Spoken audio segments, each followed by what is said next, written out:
ಇತ್ತೀಚಿನ ಆ ಒಂದು ಹೇಳಿಕೆ ಒಬ್ಬ ನಟ ಸರ್ ಫಸ್ಟು ನಾವು ನಮ್ಮ ತೆವಲಿಗೆ ಮಾತಾಡೋದನ್ನ ಬಿಡಬೇಕು. ಪ್ರಚಾರಕ್ಕೆ ಹೆಸರುಗಳು ತೊಗೊಳೋದನ್ನ ಬಿಡಬೇಕು. ಫಸ್ಟ್ ನಾನು ಮಾತಾಡೋಕ್ಕಿಂತ ಮುಂಚೆ ನಾನು ಮನಸ ಕಾಯ ವಾಚ ಮಾತಾಡ್ತಾ ಇದ್ದೀನಿ ಅಂತ ಆತ್ಮಾವಲೋಕನ ಮಾಡಿ, ಯಾರ್ದೋ ದೊಡ್ಡ ಹೆಸರುಗಳು ತೊಗೋತಿದ್ದಂಗೆ ನಾನು ಚಾಲ್ತಿಲಿರ್ತೀನಿ ಅಂತಕ್ಕಂಥದ್ದನ್ನ ಭ್ರಮೆ ಇದೆಯಲ್ಲ, ಆ ಭ್ರಮೆಯಿಂದ ಆಚೆ ಬರಬೇಕು. ಸರ್, ಡಾಕ್ಟರ್ ರಾಜ್ಕುಮಾರ್ ಅವ್ರ ಸಿನಿಮಾ ನೋಡಿ ಬೆಳೆದಂಥವ್ರು ನಾವೆಲ್ಲ. ಯಾವುದು ಇವತ್ತಿನ ಈಗ ಆತನಿಗೆ ಒಂದು ಅರ್ಧ ಗಂಟೆ ಅಲ್ಪ ಪ್ರಾಣ ಮಹಾಪ್ರಾಣನ ತೊಂದರೆ ಇಲ್ಲ ಥರ ಮಾತಾಡೋಕ್ಕೆ ಹೇಳಿ ಸಾಧ್ಯ ಆಗುತ್ತಾ?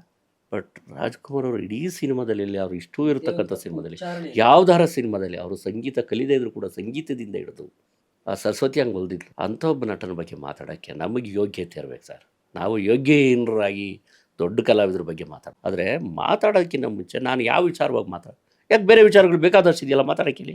ಈಗ 200 ರೂಪಾಯಿ ಟಿಕೆಟ್ ಸ್ಟೇ ತಗೊಂಡಿದ್ದಾರಲ್ಲ, ಅದ್ರ ಬಗ್ಗೆ ಹೋರಾಟ ಮಾಡೋಕ್ಕೆ ಹೇಳಿ ಅವ್ರಿಗೆ. ಇಂಡಸ್ಟ್ರಿಗೆ ಪೂರಕವಾದ ವಾತಾವರಣ ಅಲ್ವಾ ಅದು, ಪೂರಕವಾದ ಧ್ವನಿ ಅಲ್ವಾ ಅದು, ಆ ಥರ ಮಾತಾಡೋಕ್ಕೆ ಹೇಳಿ.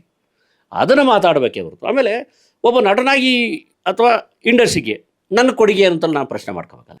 ಆಮೇಲೆ ಆ ಸಾಲಲ್ಲಿ ಇನ್ನೊಂದಷ್ಟು ಜನದ ಹೆಸರುಗಳು ಹೇಳ್ತಾರೆ ಅವರು. ಅವರೆಲ್ಲ ಮೇಲೆ ಸತ್ತ ಮೇಲೂ ಬದುಕಿರೋರು ಆಲ್ರೆಡಿ ಅಂತಕ್ಕೆ ಬಂದ್ಬಿಟ್ಟಿದ್ದಾರೆ. ಈ ಭೂಮಿ ಚಿತ್ರರಂಗಿರೋರ್ಗೂ ಡಾಕ್ಟರ್ ರಾಜ್ಕುಮಾರ್ ಅವರು ಬದುಕಿರ್ತಾರೆ. ಇವ್ರು ಸತ್ತ ಬೆಳಿಗ್ಗೆನೇ ಗೊತ್ತಿರಲ್ಲ ಯಾರಿಗೆ, ಹೊತ್ತಾನೆ ಅವರೆಲ್ಲ ಸತ್ತ ಮೇಲೂ ಬದುಕಿರೋರು. ಈಗ ಯಾರೋ ಒಬ್ಬ ದಾರಿಯಲ್ಲಿ ಏನೋ ಬೊಗಳದ ಅಂತಿದ್ದಂಗೆ ಅವ್ರ ಹೆಸರಿಗೇನು ಕುಂದು ಬರೋಲ್ಲ.